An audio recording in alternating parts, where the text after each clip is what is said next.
I'm Lyn Nitz-Mercaeant. I'm a garden advisor here at Stonebook Farm. We are in the middle of the salsa garden, and today we're going to be learning about tomato pruning. I'm going to walk you through what to look for when you prune your tomatoes and get ready to stake them so that they can grow healthier and happier and give you a better produce. Here we have a yellow pear tomato. We're going to take a look at this plant and we're going to go and prune it back some so that it has only one or two main leaders, and it'll actually put more energy going toward the fruit of the plant. So we're going to start looking at the bottom and seeing where at the bottom we can trim away some of these smaller leaders.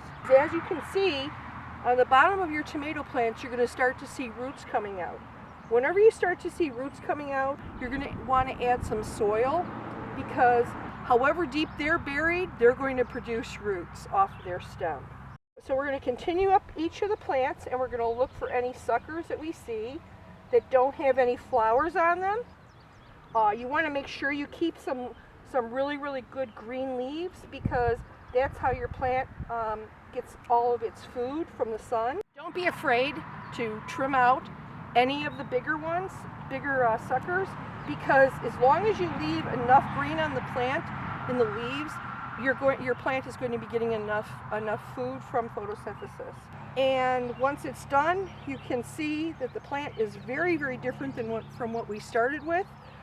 We've opened it up, got a lot more air circulation going to the plant. That air circulation is also going to translate into a better growth habitat for the fruit to grow into. Now what we're going to do is we're going to stake the plant. And what we're going to do is we're going to start out by staking close to, but not right up against it.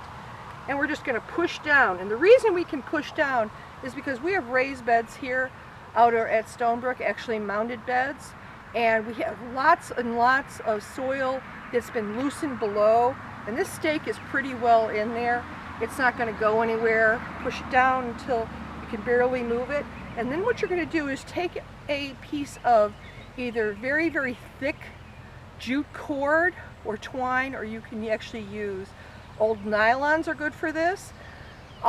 Anything that's, you don't want to use anything that's too thin that's going to cut into your tender stems. And what I'm going to do is I'm just going to find my main central leader. What you want to do is make sure that you don't tie it right up against the stake. Give it a little bit of room to grow. It's got probably about at least a finger that I can put in between it. It's just giving it enough so that it has not only room to grow, but also so that it gives it some strength. Now what it'll do is it'll start putting out more and more leaves, start putting out more and more fruit, and it'll also start getting a stronger central stem. In doing so, it's going to be able to hold up all that fruit that it's going to be producing. And that fruit should start to be coming on probably about in the next 3 weeks. And I hope you have a wonderful day here from the salsa garden at Stonebrook Farm.